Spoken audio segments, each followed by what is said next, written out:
Boker Tov Chavrim, I'm Stephen Benoon. You're watching Israeli News Live this morning. Breaking news all across the world.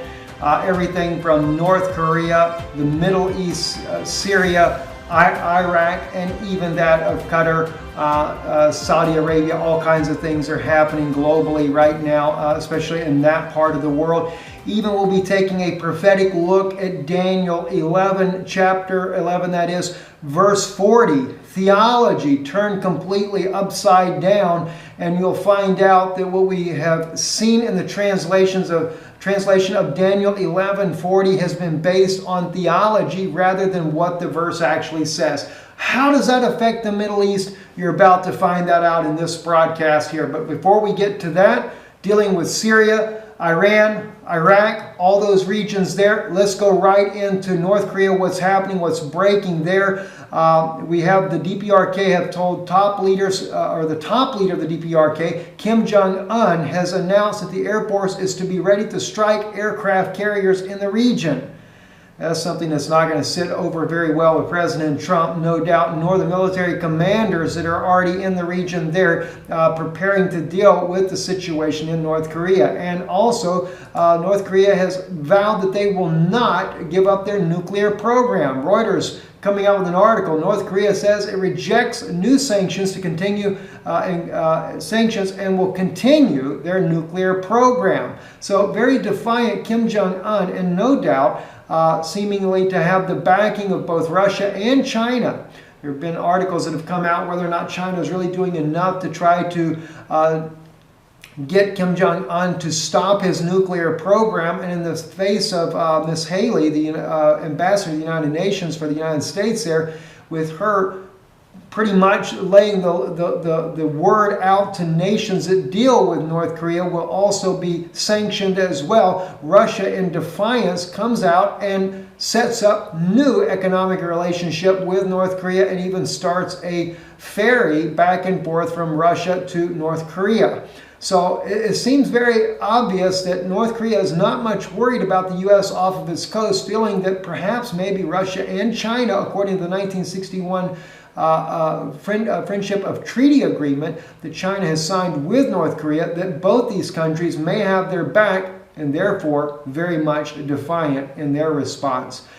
Moving on into other news, very concerning videos that have come out. There's two different videos that have come out.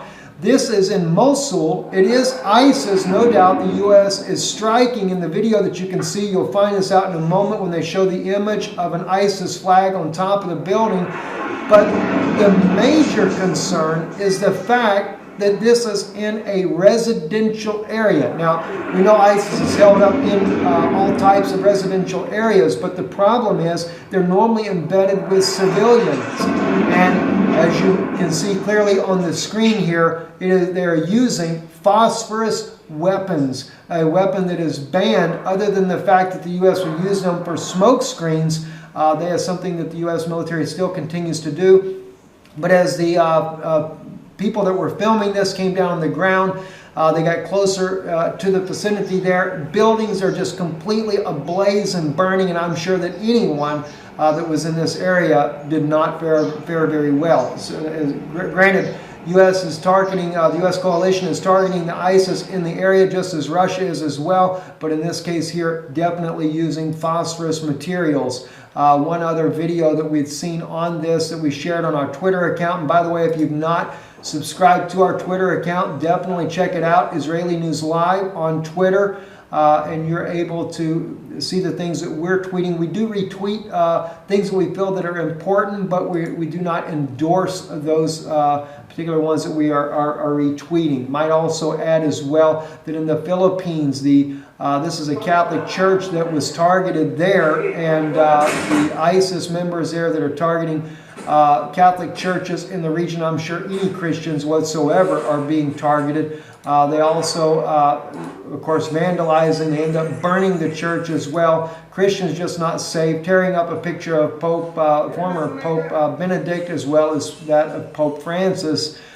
So a very unsafe situation for those that are Christians in this region of the world, in the Philippines right now. And no doubt President Duterte will be dealing with that situation too. And again, let's jump now over to RT. Key Arab League states cut ties with Qatar over supporting terrorism. Is in the latest things that are coming out. Saudi Arabia cut ties, Egypt cut ties, and then followed yet just a few moments ago by Libya and Yemen. All of these nations cutting ties with, and even Pakistan cutting ties with Qatar over the allegations of supporting of terrorists. I find this rather kind of interesting in the fact that this article here on Global Research, we reported this on Israeli News Live back when this happened, when Russia targeted a secret operations room inside of Syria, destroying 30 intelligence officers that were there. It was Israeli, American, British, Turkish, Saudi, and Qatari intelligence officers were killed in that. This was September 22nd, 2016. That Global Research reported on this. We covered this as well on Israeli News Live, and finding this very fascinating that these groups, especially Turkey and Saudi Arabia, they have always been working with Qatar on backing terrorist organizations. Those that are fighting specifically against the Syrian government, President Bashar al-Assad trying to overthrow this nation here. But I guess what seems to be the problem is they're siding with Iran in this particular case right now. So therefore, they are being cut by all the different governments. Of course, Yemen stating that they've cut ties is kind of odd because we know there is a civil war inside of Yemen right now. And I'm sure the fighters that are pro-Iranian are not for the cutting of the ties, but the official government is for the cutting of ties. So it's kind of like calling the pot, calling the kettle black, if you ask me. Very interesting situation. Now, moving on in other news as well, something, or not news, but the prophetic side of our broadcast, and this is something that I brought out on Danun Institute, much deeper, I might add. If you go to our YouTube channel called Danun Institute, you definitely want to check that out. We'll have a link for that inside this video here. But I wanted to share with you completely turning the theological translation or the theological interpretation of Daniel's prophecy completely on its head. And that's Daniel 11, chapter 40. That has everything to do with the Middle East. And this is why I'm wanting to bring this out. And it has been completely misinterpreted over the years. And it's all because it was translated into the English language based on a theological belief. And that is that the king of the south and the king of the north are at each other's throats, so to speak. And so it really troubled me. It's troubled me for a while, this particular verse here. And the reason being is because when you get down, and I'll just read the entire verse and then I'll break it down for you why it bothers me. It says, and at the time of the end, this is the English version on the Mamre translation. KJV is a little bit different, but very similar.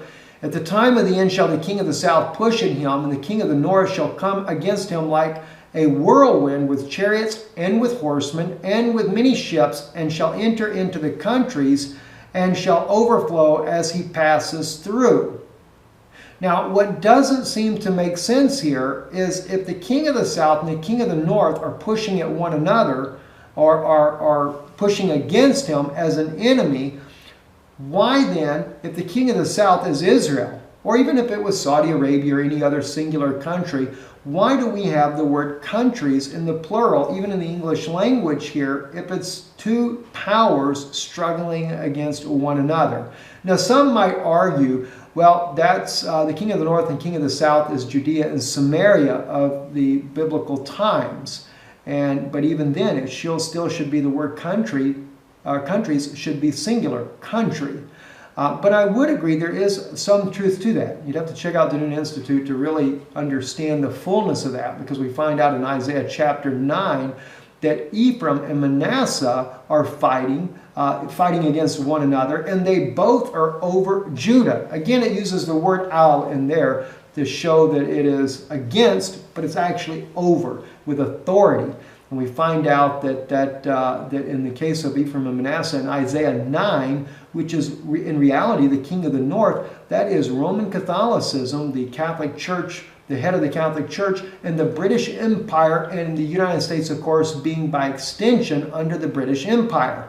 Now, all of Europe is under the Roman Catholicism. It is a European Union, pretty much founded by Rome, or the support of Rome to begin with. And this is where you have your Ephraim and Manasseh, as we would see in the as Jacob, when he blessed Ephraim and Manasseh in ancient times, he crosses his arms, forming the cross, and also prophesied that they would be like a fish on land.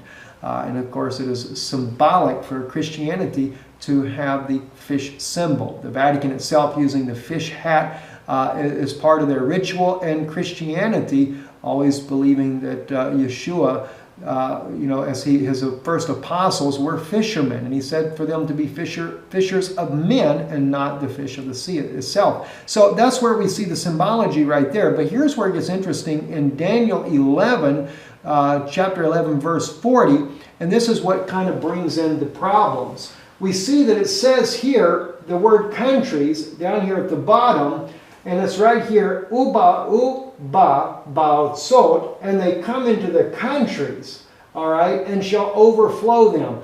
But we have it as if the king of the north is against the king of the south, or the king of the south is pushing at him, is pushing at the king of the north. And that's where we find this in English right here. Well, here's your king of the south right here, Melech HaNegiv. Of course, the Negev, the desert, Negev, southern Israel. That's why some believe it's Judea and Samaria. Southern and northern Israel is what it represents. So we know that the king of the south is an Israeli leader.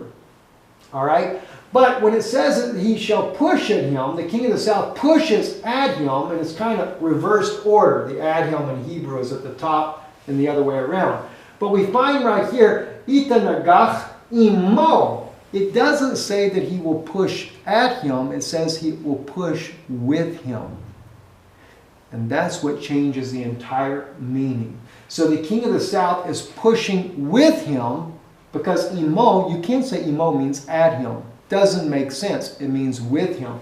But if he pushes with him, and he's not against him, but over him, he comes like a storm. So, but now al could be translated as against him, but in general Hebrew it would be upon or over him.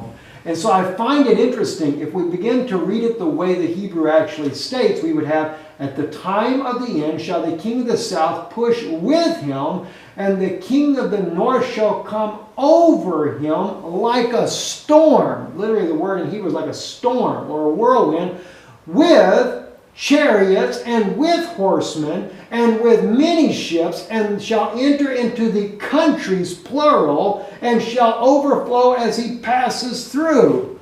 All right? Now, here's what's interesting. How does that look in biblical prophecy in modern days? Well, just think about it. If he is pushing with him, that's the king of the south trying to get the king of the north in agreement to come against his enemies inside the Middle East. Iraq, Syria, Iran, even Egypt. And notice we find out that these countries are pretty much all mentioned in prophecy of falling in the final days. But if he pushes at him, in other words, he keeps pushing him to come down and do something about his enemies. Well, that's kind of interesting, because ever since people like Barack Hussein Obama was president, you always saw Prime Minister Netanyahu pushing at Obama to get him to take out Iran. But he just didn't do it. Now the U.S. has a president that's willing to do it. And it's not just the U.S., but the U.S. gets the coalition with the European Union, because the Pope of the Rome, he's the head there, and they work together to come into the Middle East and take out all these countries. That's why we see the British forces and the U.S. forces working in Jordan, getting ready to take out Syria, but at the same time, they're going to use that opportunity to take out Iran. But as it states here, he comes over him, not against him, over the country of Israel, with what? With his chariots and with his horsemen. Now let me just show you some footage here of that type of a situation actually taking place. And let me just kind of give you a little bit of an illustration here. well, we don't have to do that. We already know when the U.S. sends in, they send in like a dozen of these C-130 planes here, but here is a clip here of the U.S.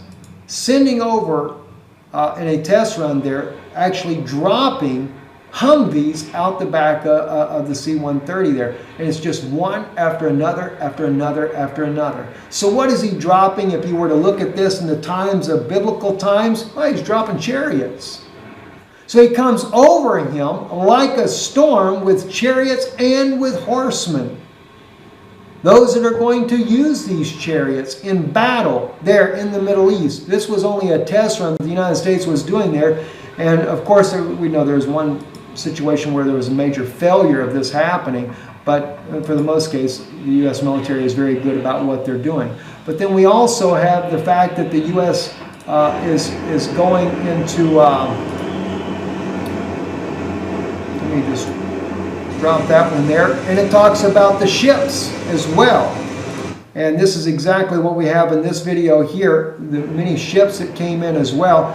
These are all the armored vehicles, etc., that are coming in a huge amphibious landing that was being done. This was just happened to be a military drill where this is all going on. But as you can see, they're offloading all of these tracked vehicles, armored personnel that they send to the shore in these huge ships. And how many of those will end up coming when a war is ready to be launched that they're going to take down Iran?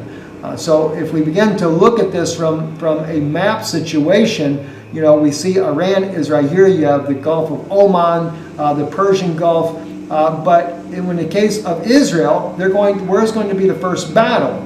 Well, it says they're going to come over him. So obviously they'll be going over Israel as they work to take down Damascus, and inadvertently they will also come in to take down Iran as well. And it's just fascinating to see that prophecy can have a totally different meaning altogether.